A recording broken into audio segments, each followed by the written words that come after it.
All right, it's 5:30 on my phone. Going to go ahead and call our meeting to order. This is the Kennedale City Council regular monthly meeting. Today is May 20th, 2025. It is 5:30 p.m. again. We are at City Council Chambers, 405 Municipal Drive, Kennedale, Texas, 76060. At this time, Madam Secretary, could I get a roll call? Yes, sir. Mayor Pro Tem Michaels. Absent. Place 1 Glover. Present. Place 2 Kobeck. Present. Place 4 Gary. Present. Place 5 Navarez. Here. Mr. Mayor, you have a quorum. Thank you, Madam Secretary. All right, so at this time, we're going to do our invocation and pledges of allegiance to the U.S. and Texas flag. I'm going to ask Councilman Navarez to lead us in our invocation, and I'll lead us in our pledges. If you'll please stand.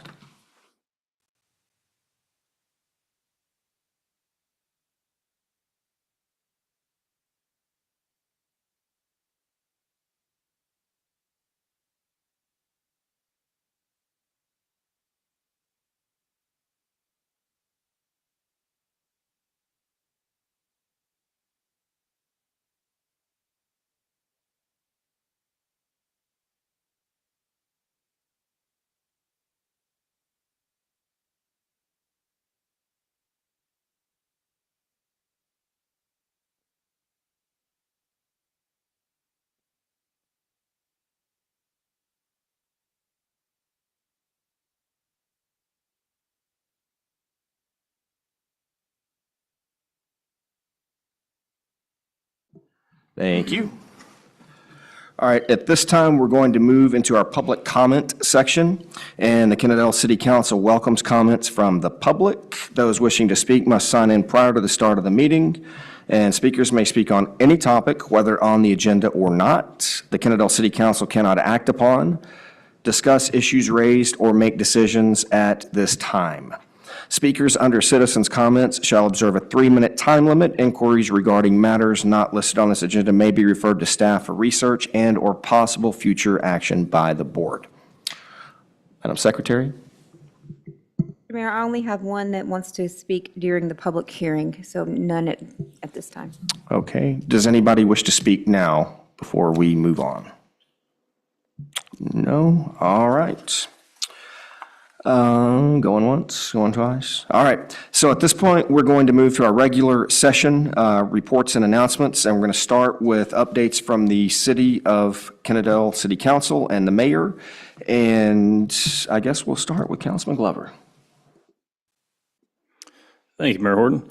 So we've had a few meetings. I'm not sure if I've given this in a previous update or not, but I did attend the Kennedale Rotary Lunch back on April the 1st. It was a great presentation.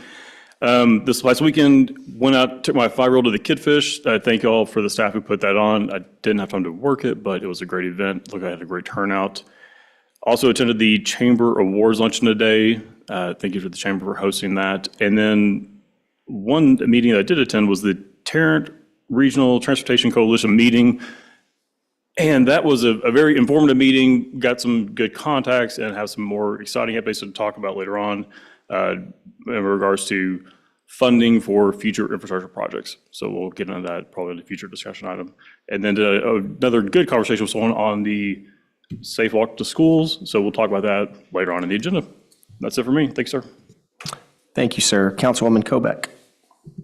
I think in the interest of time, I'll pass. Councilman Gary. I don't have anything this month. Thank you.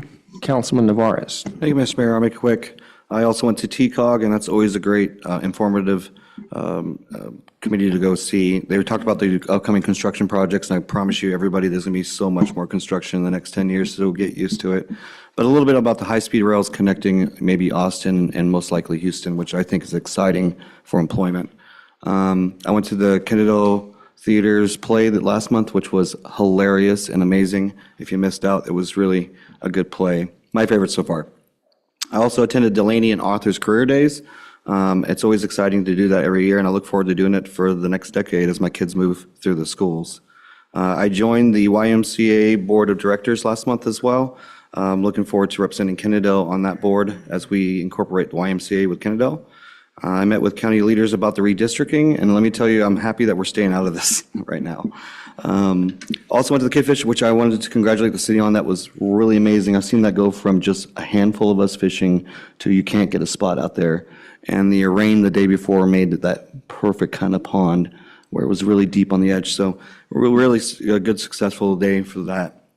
I also attended the county commissioners meeting on Saturday about the redistricting at the courthouse as well. It was a very energetic crowd.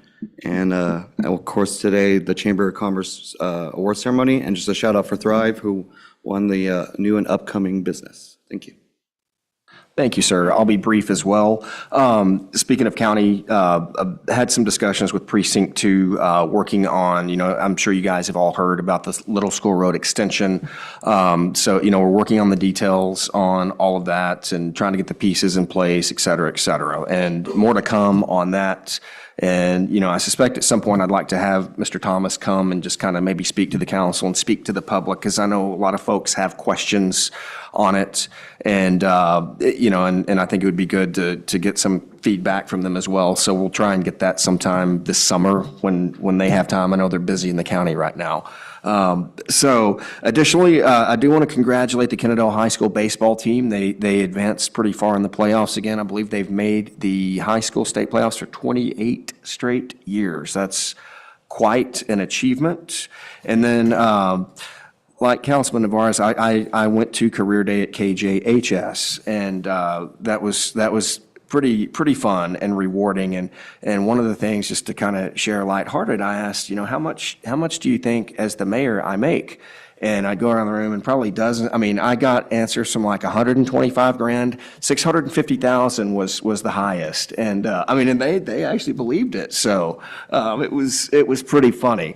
But nonetheless, it was a lot of fun, and really enjoyed doing that. So with that, I will hand it off to City Manager Holt. No updates at this time, but the Kid Fish was a success, and thank you all for showing up. It was a great event. All right, so at this, we are going to move to our financial reports for the city and the EDC. Mr. Horton? Good evening. So we're going through April. It's 58, a little bit over 58% through the year. Just going down the summary, our property tax revenues, we're at 98.5% of the budget, or for property tax. Prior year, at this time, we're at 98.3, so extremely close trend to the prior year. Sales tax is the same story, 46.2 this year to budget compared to 45.9 in the prior year. Our general fund expenditures were at 50.3% of total budget. At last year at this point, we were at 51.8. So we're trending almost identically to the prior year. On our water sewer fund, you can see our sales were, again, we're a month behind on this, but at 50% to budget and 61.1 respectively. Last year, we were a little bit behind that pace, so our sales on our water and sewer are tracking ahead. Really the same story with the stormwater fund. When we go down to the EDC, sales tax revenues received at 37.2. That's roughly trending with last year also. One thing I do wish to point out on the EDC with the financials is the rental fees and all the activity for the shopping center are not on this report for April. Our expenditures from the town center, 17.6, so we're still in great shape with the EDC fund as well. With that, I'll open it up to any questions that you may have.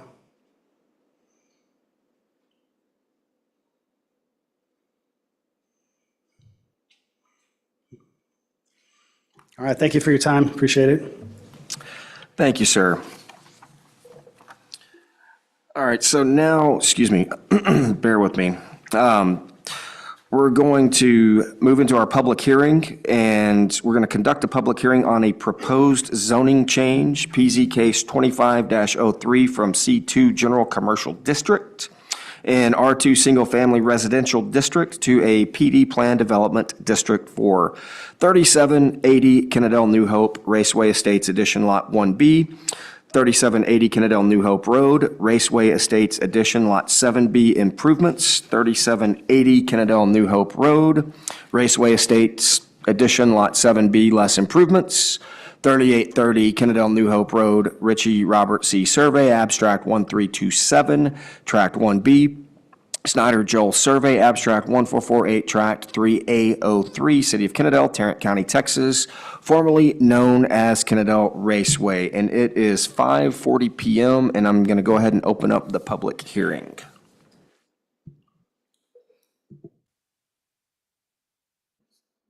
Ms. Luann Hall?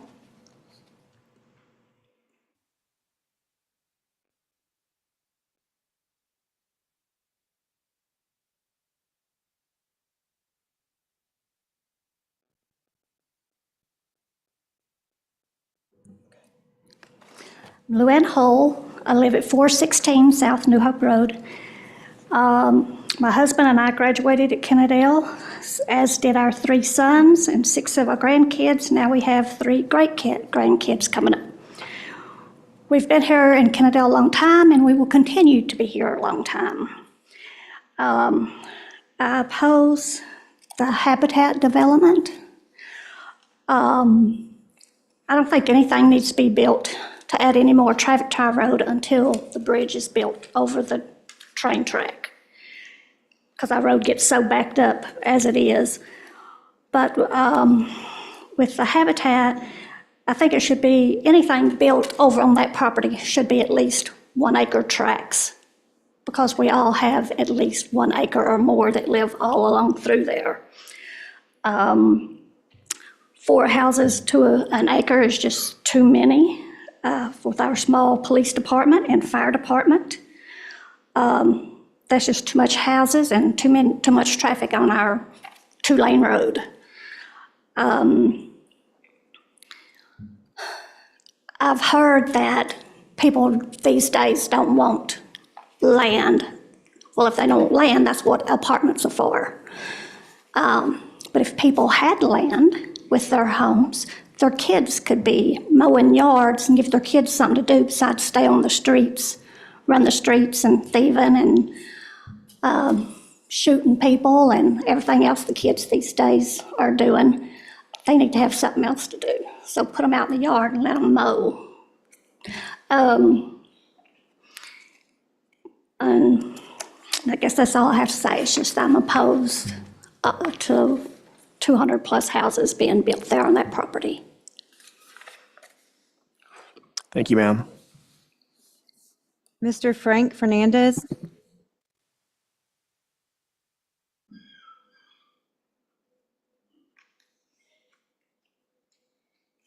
I was hoping to be last since I got here last. But, oh, whoa, okay.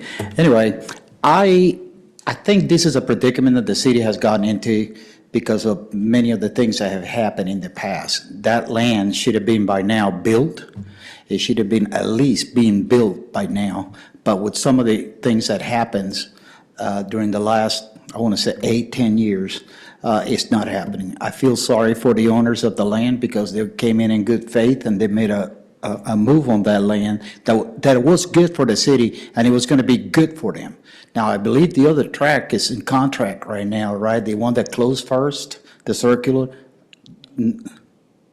You don't know? Okay, well, I'll leave it at that. Now, I don't oppose development down there, okay? I mean, that land is going to have to be developed because it is what it is. I mean, you just can't have that many acres not being developed. Now, I don't think this is the right move for the city because the city, on the long-term plan, this is not what they had in mind. Now, I heard conversations among citizens and and some of the council members that I talked to, and they say, well, my son and my daughter, we need homes for kids that come out of college. And I sit there and I go, I had a college degree. I graduated in 1982. And with that degree, I couldn't buy a house back then. Okay. I moved into an apartment. I saved money. I got married and we got 2 salaries. And then we bought a house. That happened probably within a 3-year period. But I don't know. And if you live in Kennedale, I don't really know why you want your kids to move next to you. I mean, you got to let them go. Okay. They'll come back. Believe me, they'll come back when they have kids. Don't write yourself off. But I do believe that right now, this is the wrong thing for the city. I mean, we're sitting on a big piece of land. I think we need to work with the owner to make sure that he gets what he wants for it, and at the same time, help him do what needs to be done. And we all know what needs to be done to get that land developed and build the south side of Kennedale, which is what it needs to be done. I think R3, R2s, and some R1s. I'm not very, but the way that PD, that's being used to circumvent everything in code that belongs to the city. It's supposed to be used to improve what you were going to build. If you were going to be R3, R2, or R1, it was meant to make it better. But what the developers are doing now is they use PD to put more homes, to get around the building code, to get around this, to get around that. So I took about, oh my goodness, 45 seconds to, is it 3 minutes? Okay, I got 10 seconds. So anyway, let's help him do what needs to be done to get that land sold and develop it on the right way. By the way, I want you to take notes about who comes in and say, we want that development to be H4H, and you're gonna see that none of them live in Kennedale, okay? Thank you. Thank you, sir. I have no others at this time. Does anybody else wish to speak? Yes, just if you don't mind, after you speak, filling out a form. Thank you. Yes, ma'am. My name's Alicia Woodson. I'm at 311 Jonah Road here in Kennedale. For the Habitat for Humanity project,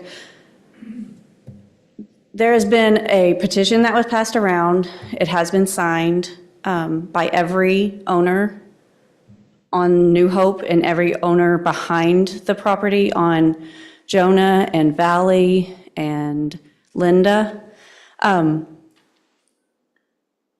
The houses there that are being planned are too small for the community that's already present. That's been there. My main concern and my main objection is during the last meeting that we had when it was presented. I don't understand how Habitat for Humanity is still in our plan. That seems very misguided when this is the second time that this community has come up.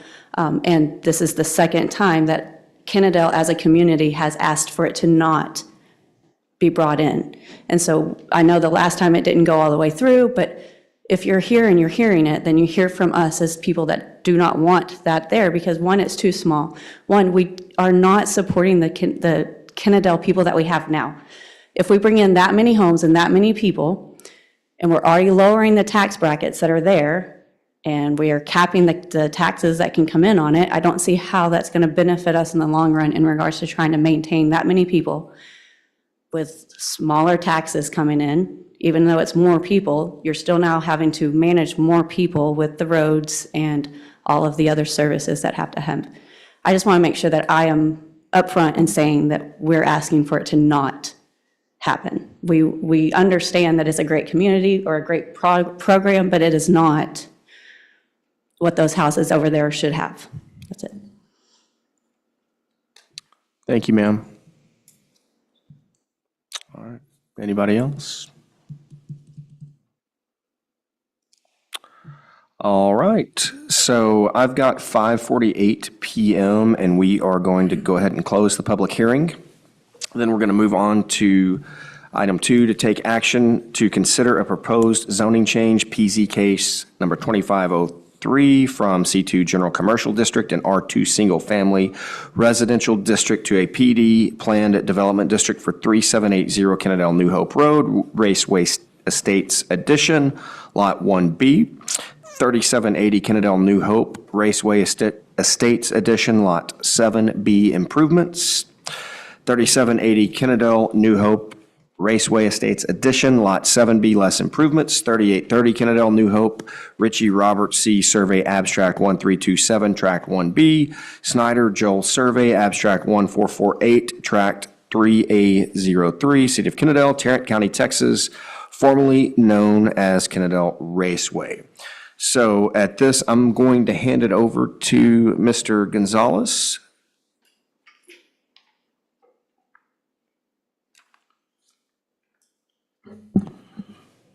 Good evening, Mayor and Council.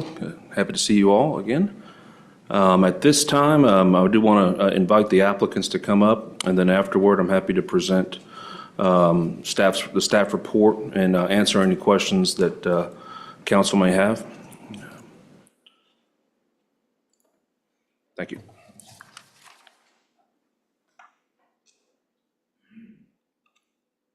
All right, there we go. It works. Good evening, Mayor, City Council. Thanks for having us out and hearing us out. My name is Gage Yeager. I'm CEO for Trinity Habitat for Humanity. Been with the ministry for the last 28 years. Want to let you guys know Trinity Habitat's a Christian ministry. We build strong families and we build strong homes. We believe in the power of home ownership. We build a very high quality home. Energy Star into the fortified spec, which means the home withstands 140-mile-an-hour wind blast. We are delivering home ownership to the families that have the desire and with us the ability, but otherwise blocked out. It's the hardworking families that want to own a home, a piece of the American pie that you and I or most of us have, but it's getting further and further out of reach for the hardworking families that we all rely upon. So when you hear me talk, that's what I think about. I think about those families. This development, it's my understanding, checks every box in the comprehensive plan. It passed planning and zoning unanimously, and so we're here to seek your approval. We've been in existence, as I said, since '89. We built 1,000 homes, have 1,900 rehabs. We work in all those counties. And I should say, we also have 10 developments in process right now for a total of 533 lots that we're developing in Mansfield, Cleburne, Fort Worth, and a new one that we're going to do in Forest Hill. So we have a lot going on, and we'd love to add your wonderful community to that. All right, so there you go. If this goes through, we'll call it Victory Village, tipping our hat to the raceway that it was, 90 acres, about 20 in the floodplain, around 230 single-family homes. Price point 185 to 307. Our total investment with land development, house construction is around $50 million. Timeline, I pushed this down a little bit, giving Little School Road a little bit more time to happen, as that sounds like and it seems like a thing that's very much needed to handle traffic here in your wonderful community. So I pushed that down a little bit to where the new home construction wouldn't happen until 2030, and we really wouldn't finish until 2037 or so. So it's quite an amount of time before this thing would germinate into homes on the ground. We listened to the concerns of the community, and I appreciate them voicing their concerns. That's what this process is for, right? It's the democratic process where they come out and they speak and let you guys and us know what's going on. So we try to address the primary concerns that we heard. Traffic on New Hope, New Hope is up for reconstruction. I believe it's in this fiscal budget. And what you see on the map there is the proposed site for Little School Road. And I believe on New Hope, there would be a turnout as well for the subdivision we hope to build. Concern number 2 was because the railroad track and the fire department that our homes wouldn't be able to get insurance.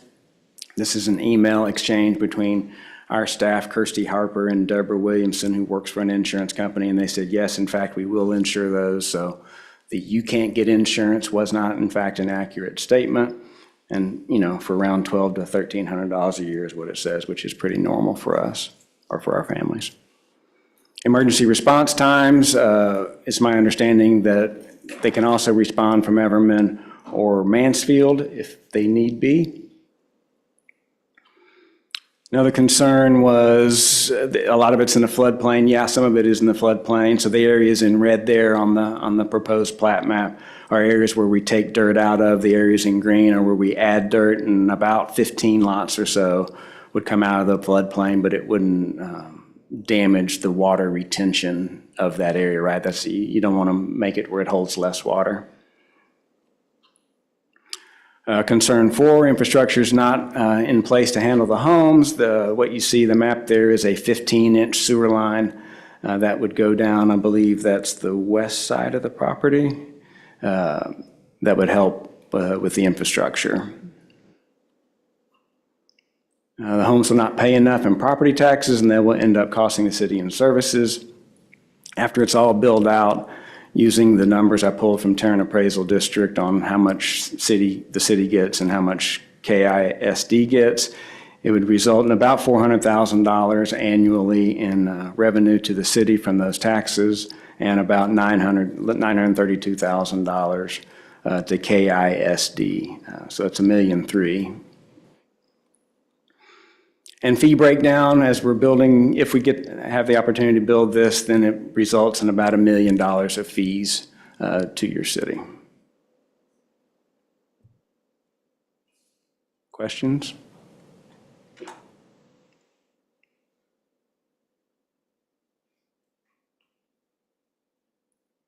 Just had one comment. So these are the slides that were presented, I believe, at the town hall, the second meeting we had, not the P&Z meeting.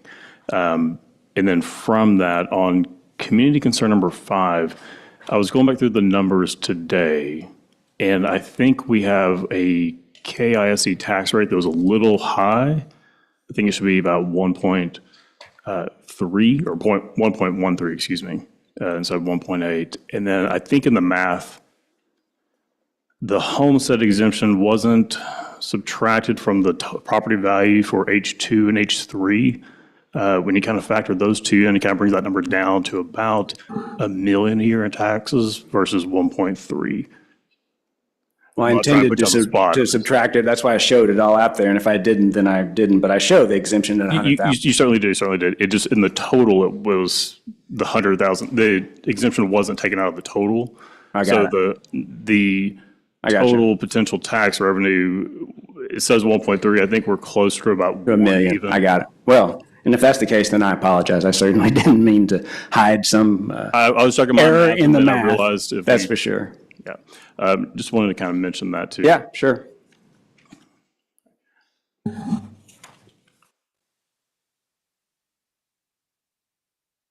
Other questions?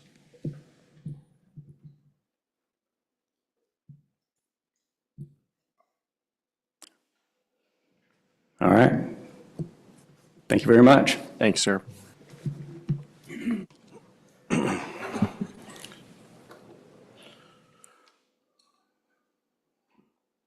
If I may add, just present the staff report so that we have that. I want to provide just some history here. Here's what we have. We're all, I think, familiar with the history of the beloved Speedway and the racetrack that was there some time ago. This city came to an agreement with the property owner, and the property owner agreed to close down that facility in hopes to develop the property for a residential neighborhood. And the city made a development agreement to see that come to pass. And there has been previous attempts to rezone this property for residential development. All have been unsuccessful to date. And so this same body recently considered, discussed, and renewed that development agreement. And so as your staff member here, what that communicates to me is that the city's intent is to see this property developed as residential. And so with any development that comes through, it's got to pass mustard. I don't think that's I said mustard. I meant muster, right? I'm a big fan of mustard, by the way. Anywho. Part of that, though, is how does it meet our comprehensive plan? How does it meet our future land use plan? And so, to date, I haven't had a project come across my desk that has checked off as many boxes as this particular development. Now, I understand there's a difference of opinion on that in the community, but I'm happy to relay or explain what I mean when we're looking at specific objectives of the comprehensive plan, specific objectives of the future land use plan. And so, is it compatible with the existing neighborhood? Residential with residential is compatible by nature. And so with the intent to see this area of town develop as medium-density residential, it is consistent in that nature. I'll say that the term Victory Village is, I think, a great term. I think it highlights and honors the historic nature of that part of town. So in that sense, it is consistent with the existing neighborhood. But growth management, our comprehensive plan speaks to growth management goals. Not just growth goals, but how do we manage growth?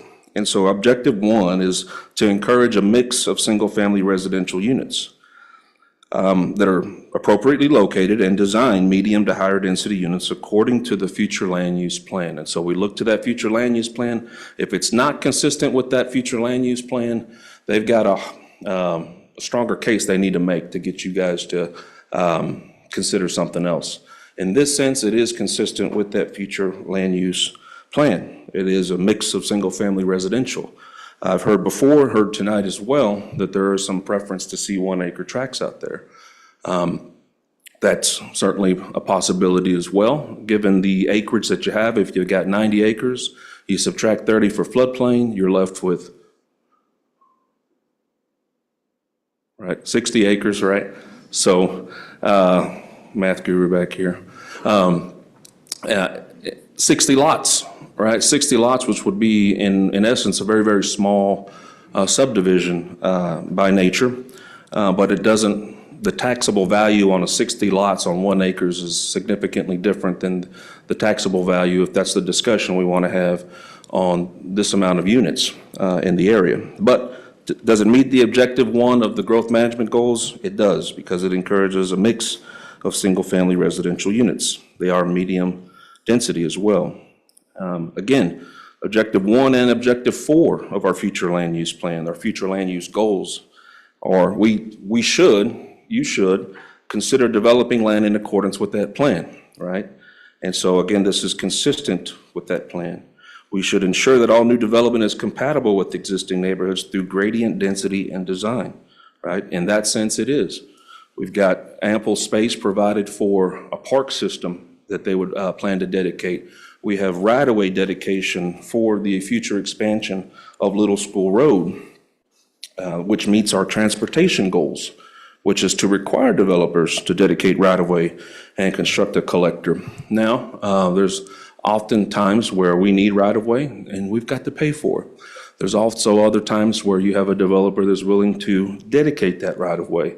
And in this sense, that is area that could be developed for residential homes, but in this sense, they want to honor our future land use plan, they want to honor our transportation plan, and so they are providing right-of-way dedication through their site for our future goals, right?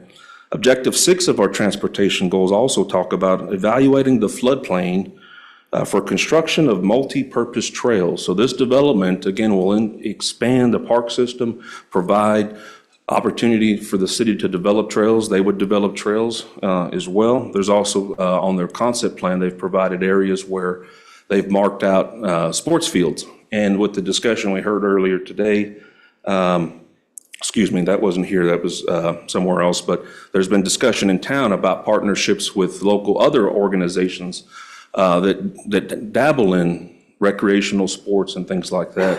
That would provide the city opportunity to expand those offerings for the residents here in town. What are our housing goals? The comprehensive plan speaks specifically of what our housing goals are, okay? Kennedale will have a variety of housing types available to all incomes, right? Not some incomes, but all incomes. And it says all housing will be safe and decent for residents. You heard tonight that their construction meets higher wind loads than normal. And as a code official, I'm happy about that, right? Today I'm in a suit, wear my white shirt, and I was out in the field doing inspection. I knew that was gonna happen. Every time I wear a white shirt, I'm gonna get it dirty of some sort. But we're out there looking. This is Building Safety Month, right? It's a month that is dedicated to building safety. And so when we're doing those inspections, I wanna reassure the community and the council that you have staff here that look at those types of things, right? That are, again, housing will be safe and decent for residents. Another objective, right, is to promote housing types, right? Single-family, detached, townhomes, apartments should be located where appropriate and designed well. Well, where does appropriate mean? It's not my decision.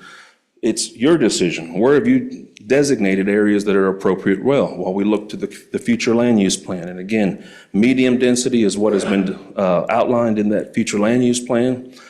What do I mean by density, right? We've capped in Kennedale density at 8 units an acre. It doesn't matter if it's an apartment complex, a townhome. That's what we consider medium to high density. So, any other development that comes in and they want to have higher density than that, unless there is a planned development or unless there is some other overlay district that would permit that in strategic areas, the cap is 8 units an acre. In that sense, this development is actually less dense, and the lots that they're requesting on this development is actually less than the lots before. Objective number 2, maintain and improve the existing housing stock. One of the great things, and this is the reason why perhaps Habitat is mentioned by name specifically in the comp plan, is they have a long-standing reputation that when they go into neighborhoods, they're not just building homes. You have a developer coming in, you'll have a developer coming in. We've had developers coming in, they build a home and then you don't see them. Their model isn't that. They come in, they become part of the community, they volunteer, they solicit volunteers, the community becomes a part of this construction process. Their families become members of the community, they also volunteer, but they also have a lot of programming that is designed to improve the existing housing stock around their area. And, I've worked in other municipalities that have had similar programs with nonprofit organizations. And again, that's the reason why it states this, is that expand programming to maintain existing housing stock, such as those offered by Habitat for Humanity, right? So again, it's not putting preference on this particular organization, but it's just alluding to these types, the reputation that this organization and similar organizations have about coming into a community and improving a community. Objective number 3 is that develop greater opportunities for senior housing and age-restricted housing. Now, it could be, maybe you have a question for the applicant about their programming involving senior housing and age-restricted housing. And that is something that they dabble in, that's something that they promote. And they're one of the leaders in senior housing affordability. When folks want to age in place or find a place, maybe their estate is too big for them to maintain, but they still want to live in the community, they have programming that is designed to help senior citizens in that area, okay? Again, parks and open space goals of our comprehensive plan. Objective number 2 says to protect the floodplain and property preservation, water, environmental quality, and the inclusion of a trail system. In Kennedale, we don't have many trails. This area, when it develops, is a prime location for trail systems, and their concept plan outlines a concept of a trail system as well. It'd be unique in Kennedale.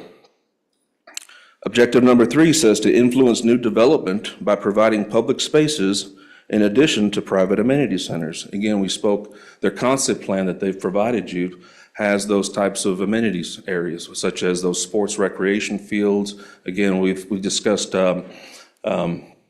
picnic tables, gazebos, and it was brought up during the P&Z meeting, which I thought was actually extremely unique, as they discussed about installing a park or a park amenity so that kids can race their bikes, down that. And I just thought that was so unique.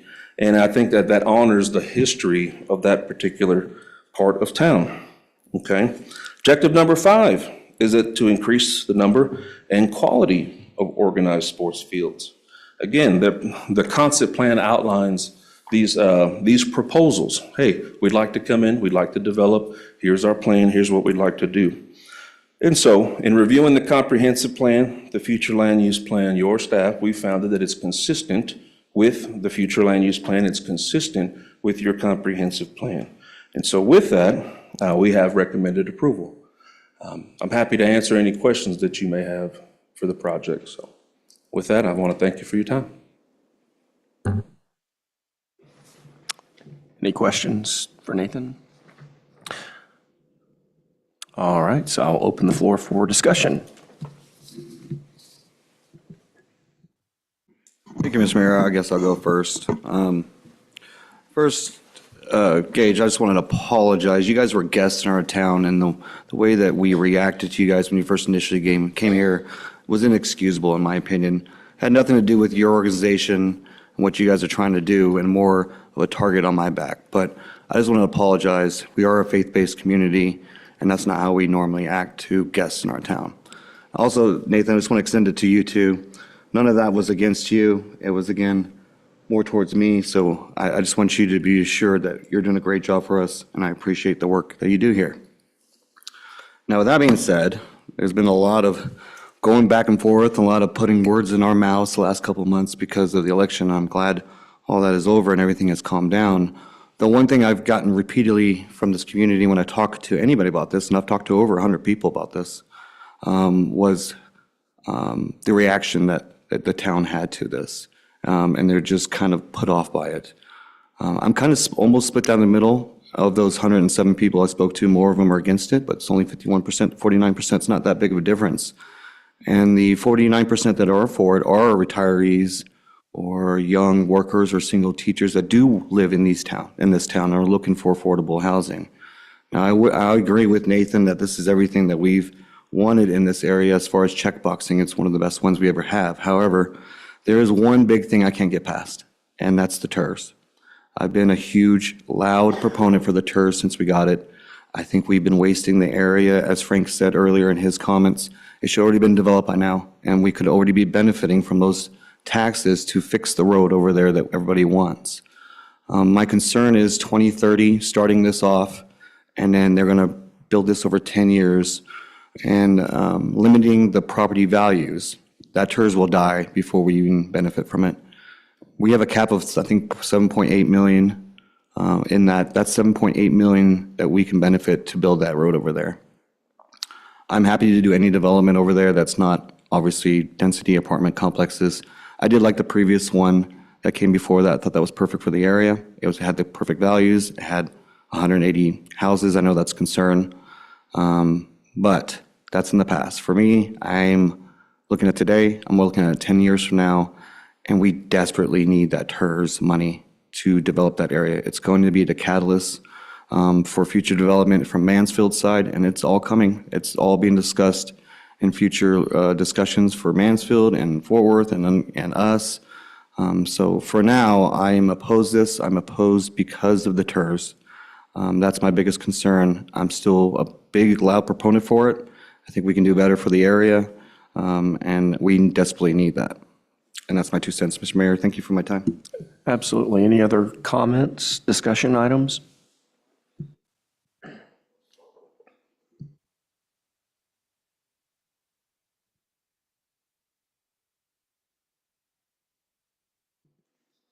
Anybody else?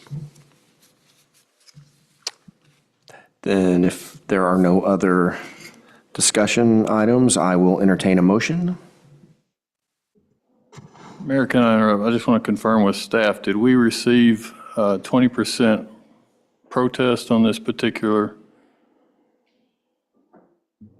That's correct. Forgive me, I didn't, we've received the petition. It has triggered a 20% protest, which will require a supermajority. Okay, Mayor, just for the record, that would require 4 affirmative votes of this council to pass. All right, thank you, sir.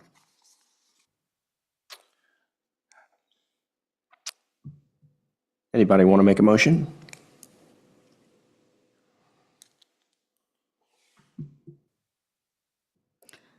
I'll make a motion to deny the proposed zoning change. Do I need to read the whole thing out? I will.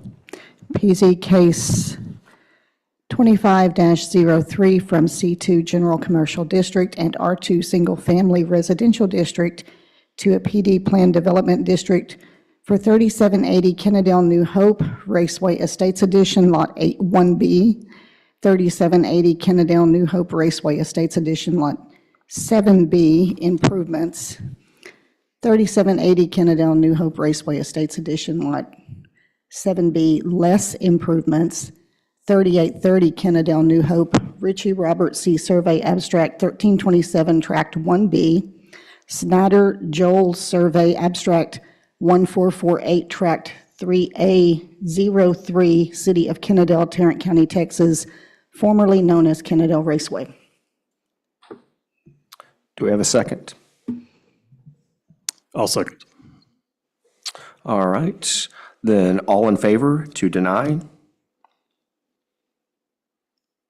And for the record, all opposed with a like sign? Madam Secretary, 4 in favor. And the motion carries unanimously. So at this, we are going to move to our consent agenda. And I'm going to ask if anybody on our council wishes to pull any item for individual discussion.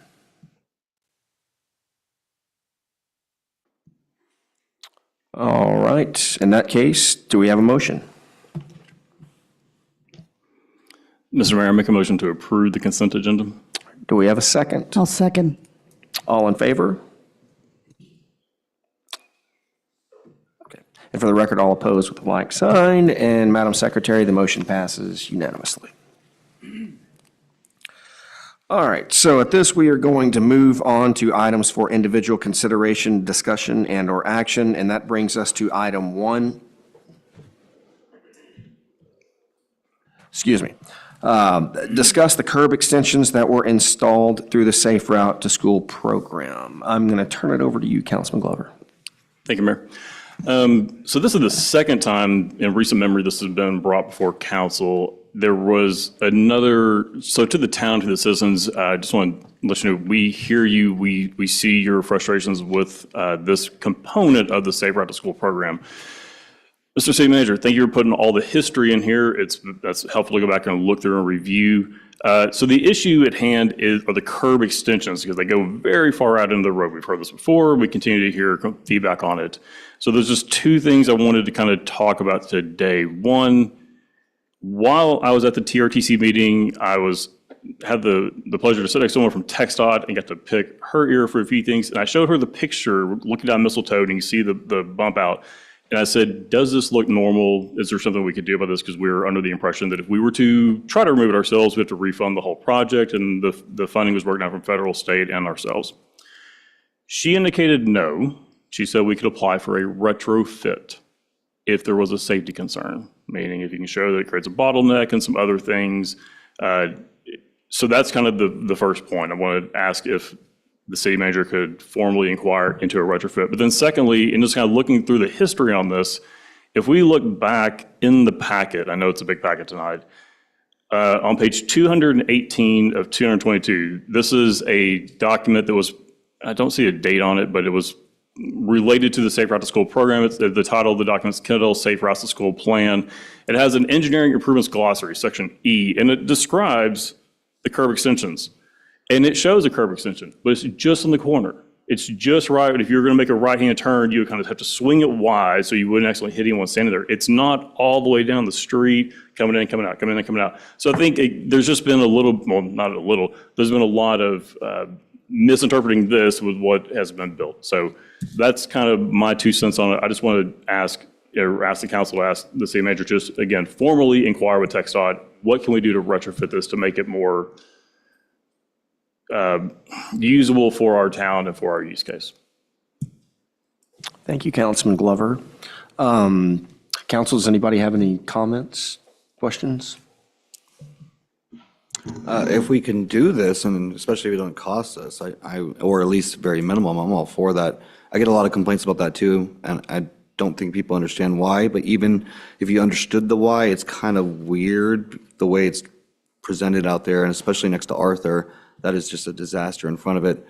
I mean, at the very least, the ones in front of the fire station, I think are okay. It slows traffic down the way it needs to, but the one in Arthur is just in the way. When it was first originally brought before this council, I remember the final product of it having these, but it didn't seem like it was gonna be so drastic or large. It seemed like it was gonna be a very minimal bump. But I've had at least 10 complaints of somebody running over it already and hurting their cars, and it just looks unsightly as well. I wanted the sidewalks. I think everybody wanted the sidewalks. I know some of the landowners didn't want the sidewalks, but that's what we need, is those sidewalks. And if we can get rid of these bumps, I'm all for that. Yes, sir. And I think, obviously it was a previous council that approved this, but to Councilman Glover's point, it would appear that the design may not be what, what actually happened there. And I mean, if we could have you take a look at that and see, and whatever assistance TxDOT may be able to provide, I think our citizens would probably appreciate that, because I think we've probably all gotten our fair share of complaints about it. I mean, Mr. Mayor, I think I might want to interject there. The design was designed per standard. The minimal standard width for those bulb outs is 6 feet, and that's what we are designed. And they are designed and located where they are just so we could slow cars down when they're making a turn. Because if we move it further than that, a car coming down there, they want to make a 90-degree turn and go the other direction. They're positioned in those locations so people have to slow down and then turn. So that's why you're seeing it's too close to the curb or too close to the intersection. It's designed specifically for that, to retard the vehicles from going at the 90 degrees. And you're talking about a retrofit. We could do a retrofit, again, like Councilmember Navarez mentioned. It's going to be costly. And we could go and do another form of traffic calming devices, like put in traffic buttons or raised traffic buttons or raised, traffic lines. Again, that's costly because we have to maintain that reflectability on those lines. So if we remove those bulb outs and we put back stripe lines, then it's going to be very costly. If we put raised traffic buttons, it's going to be very costly as well, and then it's going to be worse on people driving on it because it's going to be like cobblestone, and I don't think anybody wants that. How costly, and I understand that you might be pulling numbers kind of out of thin air, but how costly? To remove this, the bulbous right now, you're probably looking like $200,000. Councilman Glover, though, you said we can apply, you were under the impression we can apply for some kind of funding? So the way it was worded to me is that we can show that this creates a bigger hazard than it's potentially preventing, that we could apply for a retrofit and then potentially get funds. So what we were wanting to discuss tonight is if the city manager could direct staff, yourself potentially, to formally inquire either with taking measurements to show especially around Arthur, you're encroaching so far, the bump outs are encroaching so far into the street that it's basically creating a one-way street of a two-way street. This seems to be like this would be a problem that maybe they can help us rectify. It may not be all of them come out, but I think some probably need to be removed in certain places. Well, they are designed like that. They are not parallel. They are at an angle like that. And if you look at that, some of the history that I put in there, the entire width of that street, curb to curb, is 36 feet. If we want to put a fire truck and a car, which is like 9 feet, plus a 6 foot for the width of a car, that's what, 15? You still have 5 and 4, 9 feet of clearance between a bus or a truck and a vehicle driving through there. So the feedback we've gotten is that it has created basically one-way traffic down streets. So I'm just telling you that's what we're hearing. Understood. So but if we can just. With the bulb outs, it gives you the illusion that it's too narrow, but by measurement, we have sufficient clearance between vehicles. Mr. City Manager, I think the council is asking, can you just look into this? Because it's also my understanding that there would be assistance. And maybe we can just look into the feasibility of that. I think that's kind of what the council is trying to get at. That's correct, and we will. What we can do, we'll have the police department come out and do a traffic survey, which will help us with the data, indicating if we have any traffic controlled issues with the one-way, or if we have two-way traffic, emergency vehicles, whatever, we can look into that and we can have a report made, and we'll be in contact with TxDOT to see if they have any funding for us. No offense, but school's about to let out, and I think the best time to do a traffic study on that is when school's letting out or in, and especially in that with schools being so close together. We do have one on Arthur already, so that will be beneficial, and the bump outs were there. So we do currently have some data that could help us as we go forward.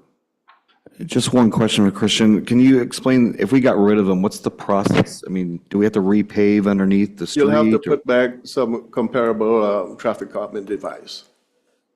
So we'd have to- remove the bulbs, we'll have to probably put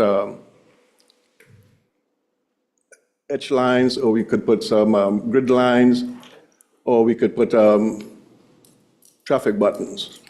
So Christian, when we're speaking with TxDOT, I'm not saying we have to remove them. I think that they do serve a certain purpose, but I think they're just too big. Even if they just came in and cut out 2/3 of it, even if it sticks out 2 feet, because the way it kind of shows in the drawing, it's not taking up a third of the road or whatever, what appears to be a third of the road. It's a smaller thing to kind of push the car away from the curb, so when they round the corner, they don't hit someone standing there on the crosswalk.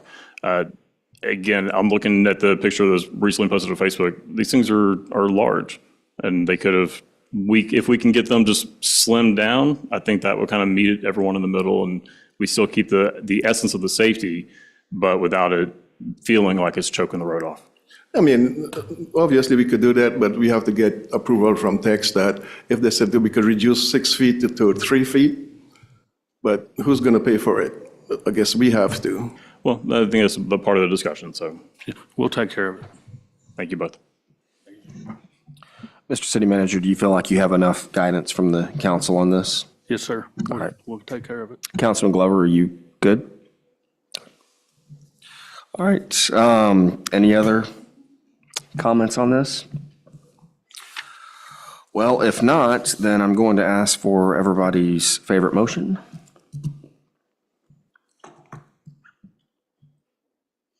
Mr. Mayor, make a motion to adjourn. All right. Have a second? I will second. All right, it is 6:26 PM and the meeting